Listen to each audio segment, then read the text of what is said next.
AI is coming for your job and to a large degree your livelihood. You've probably heard some whispers and maybe even some yells about this. The interesting thing about our news cycle today is that we have so many sources of information from our traditional news outlets to YouTube to social other forms of social media. We just have tons of ways to consume information. And because of that, it's hard to kind of dial in on what is quote unquote important. And also, too, it makes it easier for you to hone in on what's important to you. 40 years ago, you turned on NBC or CBS or ABC, and whatever news that they thought was important, that's pretty much the news that you got, unless you opened up a newspaper and actually read and maybe even thumbed to the back of the newspaper where some real gems were hidden. And so it's similar nowadays in that we have so much information that there are really earth shattering headlines that are released. And because we're inundated by information, we miss them. And we don't go to the proverbial back page of the newspaper to see what's happening. We just kind of consume headlines. Our lives are hectic, things are going on, and we keep it moving. But I wanted to bring to your attention one particular article or quote that came out fairly recently, largely because I've asked a few people their thoughts on this particular article, this particular announcement, and everyone that I've asked, the response was the same. I haven't heard of this. And so I want to bring this to your attention, something for you to think about, not something for you to be afraid of or to be fearful about, but we have to discuss these types of topics so that we can also share ideas about how to prepare, how to leverage the inevitable change that's coming like a tsunami. So it's either we just post up on the beach or we grab our surfboards and try to ride this wave, but one way or the other, the wave is coming. So the first clip I want to show you is from a gentleman by the name of Geoffrey Hinton. He's regarded as the godfather of AI, and he has a pretty ominous warning in this clip that I'm going to show you. And before I play the clip, I should say that his warning echoes with what a lot of other CEOs have said over the last couple of years. Actually, a couple of years ago, many CEOs from around the world signed an open letter basically begging governments to slow their development of AI. And why did they do that? Basically because the genie is out of the bottle, effectively. And Sam Altman and others are on record saying, we don't know where this goes. We're not sure how this movie is going to end. And we're at a point now where we can hardly control this thing that we've created. So, to that note, let me play you this clip from Mr. Hinton, and then we'll discuss some more. Artificial intelligence poses right now, including mass cyber attacks, bioengineered viruses, lethal autonomous weapons, and mass unemployment.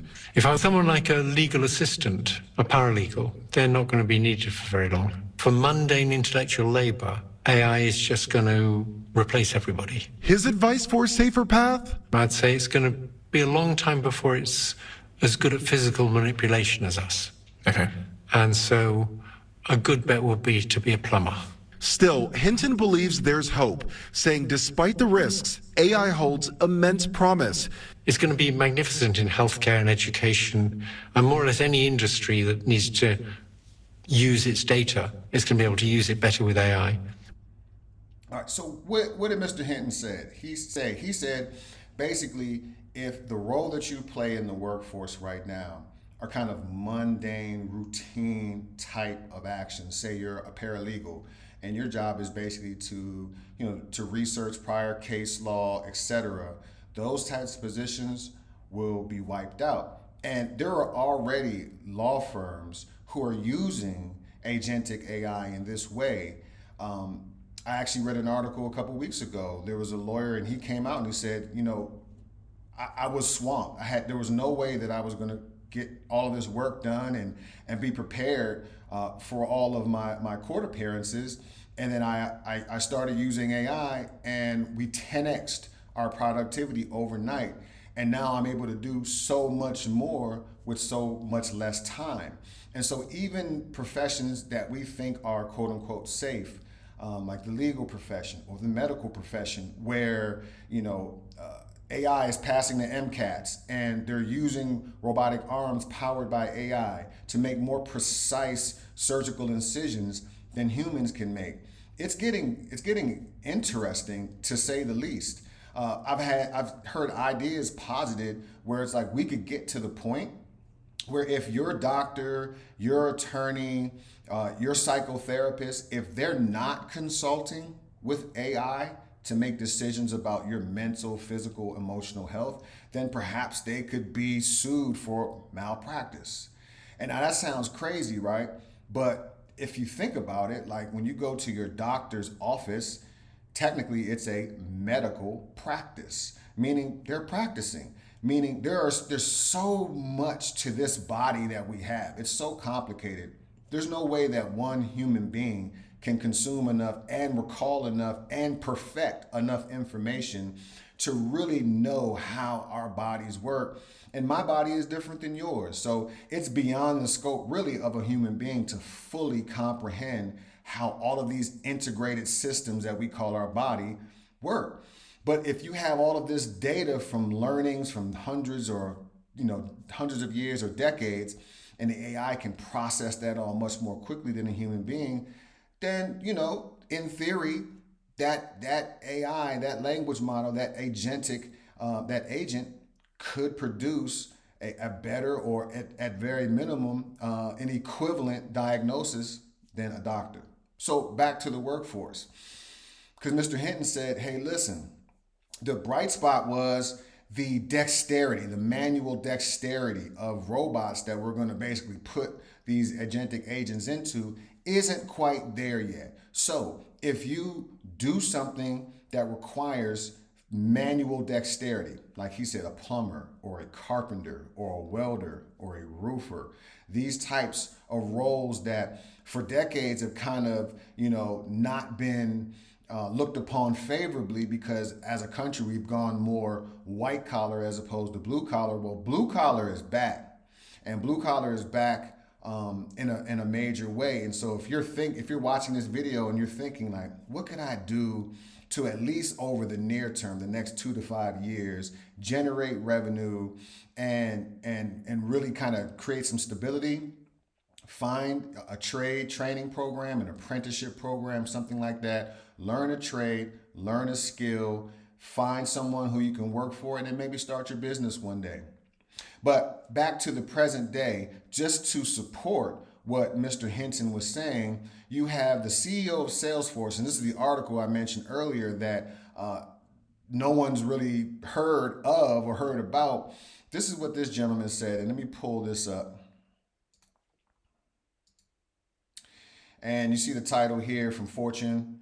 The new CEO flex, bragging that AI handles exactly X% of the work. And so when you scroll down, Salesforce CEO Mark Benioff said in a recent interview that AI now does up to 50% of all work at the company in key functions like engineering, coding, and customer support. That is absolutely mind-boggling. First, if you're not familiar with Salesforce, it is a giant company, right? So for a CEO to say this in like a boardroom is one thing, but for him to come out publicly and say AI is doing 50% of our workload is staggering. Now, whether he's off by a couple percent, whether he's off by 10 or 20% is kind of irrelevant. The fact that we're in the tens of percentages in terms of how much AI is doing is super scary, to say the least. Now check out this next article from Fortune, and I highlighted a piece that I thought was important, and I'm going to read this. And this is alluding to the same thing from the last article. Even with the emergence of AI agents that can learn and carry out tasks for us, Benoff maintained they will enhance, not replace, humans. Still, he acknowledged AI is driving immense change across businesses, including his own. For instance, AI agents managed by humans are resolving 85% of customer service queries and 25% of net new code for research and development was generated by AI in the first quarter. Jobs will change, and as with every major technological shift, some will go away and new ones will emerge, Benoff added. At Salesforce, we've experienced this firsthand. Our organization is being radically reshaped. Thousands of employees have been redeployed, and hiring for engineering roles has largely been on pause, he explained. In fact, 51% of Salesforce's hiring in the first quarter was internal. So what's interesting is there seems to be a slight contradiction in just this little bit. In the first line, he maintained AI is not going to replace humans. Then right at the bottom, he's saying thousands of employees have been redeployed and hiring for engineering roles has been largely on pause. So you're hiring less, you're shuffling around your internal employees more. So your company is growing because you're more efficient. But you're typically, when a company grows, typically they need more employees to support that growth. But what we're seeing here is now companies are able to grow. They're able to increase their efficiency. They're able to increase their profit margins without increasing their biggest line item in terms of expense, which is staffing. And that is very key because you have to understand and meld this with the stock market. See, investors in stocks want to see profits increasing at companies. Bottom line, if the profit is going up, the stock price goes up, investors get wealthier, and it's a cycle. CEOs want more folks to invest via the stock market, and so they're always looking to either increase efficiency, cut costs, or both. And AI does both simultaneously. And so in addition to internal pressure at a company like Salesforce to want to improve without increasing their bottom line or their expense category too much, they have external pressure from the stock market and investors like, say, myself, who are like, hey, that's right. Like, I mean, this sounds crazy, but a lot of investors really don't care if a company pauses hiring or they lay off folks from their workforce as long as number goes up. And so we have some really interesting economic forces that are encouraging the adoption, the innovation of AI instead of discouraging it. So I'm going to go to this next article. This is actually from the CEO of Amazon, Mr. Andy Jassy. And check out this little piece that I highlighted. As we roll out more generative AI and agents, it should change the way our work is done. We will need fewer people doing some of the jobs that are being done today and more people doing other types of jobs. It's hard to know exactly where this nets out over time, but in the next few years, we expect that this will reduce our total corporate workforce as we get efficiency gains from using AI extensively across the company. Extensively. So go back to Mr. Geoffrey Hinton, what he said in terms of the impact on the workforce and his warning as the godfather of AI. And now listen to what these other CEOs are saying as well. They're basically saying, hey, this is happening. We are implementing AI. We're using it not with the intention of reducing our workforce, but because we're using it in ways that increases our efficiency so much that by virtue of that, our workforce is being reduced. He goes on to say, as we go through this transformation together, be curious about AI, educate yourself, attend workshops, and take trainings. Use and experiment with AI whenever you can. Participate in your team's brainstorms to figure out how to invent for our customers, work quickly and expansively, and how to get more done with scrappier teams. And see, that sentiment echoes what I've heard a lot over the last weeks and months, which is, yes, AI is going to replace jobs. The people that are going to survive those cuts are the ones that know how to use AI, almost like AI super users. So if you're in a department and there are 30 people, if AI is used to automate some of the mundane tasks that your department would normally be responsible for, then your department of 30 might dwindle down to 5. And the 5 people who are left are probably going to be AI super users. Folks who know how to manage AI agents, monitor them the same way they might have monitored a human employee to produce the output. So think of this almost like before the automobile, right? We were horse and buggy or feet. And then, here comes this automobile. And if you were living at the time, I'm almost certain if it wasn't you, somebody around you would have been like, oh, those cars, they're so dumb. They break down, they're credited. There would have been tons of FUD about vehicles, right? And there would have been just a few people who were like, let me kind of lean in to this thing. And so the guy who said, nope, I'm going to keep learning how to create horseshoes and not fix wheels.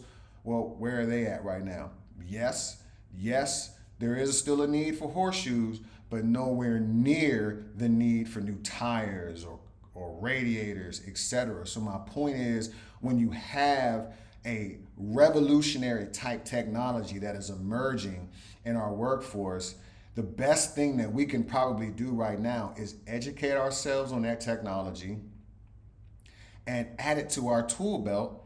Or, like Mr. Hinton also said, you can go in the opposite direction to a degree,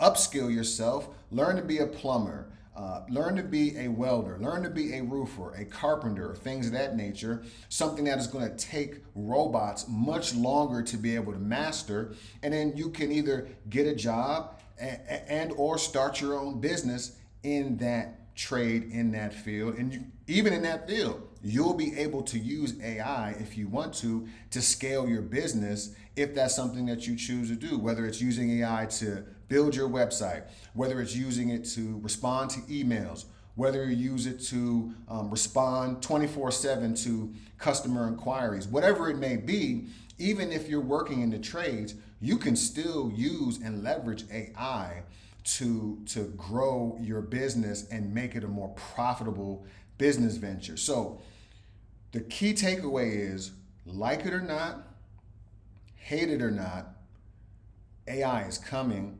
It is here. It is already disrupting our workforce. It is already responsible for thousands, tens, hundreds of thousands of people not only losing jobs, but never getting a role because it was eliminated before they could obtain it. So be mindful, be wary. This is not, again, a scare tactic video. It's just another reminder to upskill yourself, to prepare for what's coming, because it is coming, it is here. And if you position yourself properly, then you can take advantage of the AI onslaught as opposed to being wiped out by it. And I'll close out with this meme that looks like it's Elon Musk. And he's saying it's AI, and this looks like a play on like Frankenstein's monster, and he's got the little Nazi swastika thing on his arm, and there's a whole lot going on here. But the point is, the same way Frankenstein's monster, the same way we have all of these kind of dystopian movies from the Terminator and iRobot and things of that nature, where the technology kind of gets out of hand. Well, we're here, ladies and gentlemen, so prepare accordingly.